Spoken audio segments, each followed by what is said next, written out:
यमुनानगर में एक सिर कटी लाश मिली। ये कहानी है प्यार, धोखे और एक ऐसी साजिश की जो रूह कंपा देगी। 7 दिसंबर की सुबह पुलिस को एक कॉल आई। एक ऐसी कॉल जो एक बेहद दिल दहलाने वाले जुर्म का पर्दाफाश करने वाली थी। पुलिस जब पहुंची तो मंजर देखकर सन्न रह गई। पहचान छिपाने के लिए सिर को बेरहमी से धड़ से अलग कर दिया गया था। ना कोई पहचान, ना कोई गवाह। पुलिस के लिए एक ब्लाइंड मर्डर केस था, मतलब एक बंद गली। मुश्किल ये थी कि पिछले 10 दिनों में ही इलाके से 54 लड़कियां गायब थी। अब ये लाश किसकी थी? कई दिनों की मेहनत के बाद घंटों की सीसीटीवी फुटेज में पुलिस को आखिरकार एक छोटा सा सुराग मिल ही गया।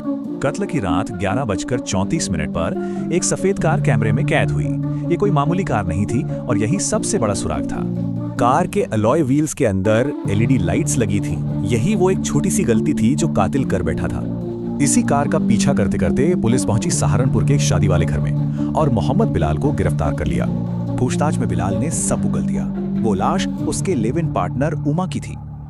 पर असली कहानी तो अब शुरू हुई थी। जब पुलिस ने उमा के परिवार को बताया तो उनका जवाब चौंकाने वाला था। बोले, हमारी बेटी तो 13 साल पहले ही मर गई थी। 17 की उम्र में परिवार छोड़ने के एक फैसले ने उमा की जिंदगी को अकेलेपन और लाचारी के अंधेरे में धकेल दिया था। एक तरफ उमा शादी के सपने देख रही थी और दूसरी तरफ बिलाल, वो तो बस धोखे और झूठ की जिंदगी जी रहा था। 14 दिसंबर को बिलाल की शादी थी और अब उमा उसके लिए प्यार नहीं बल्कि रास्ते का एक रोड़ा बन गई थी। उसका प्लान एकदम साफ और बेरहम था।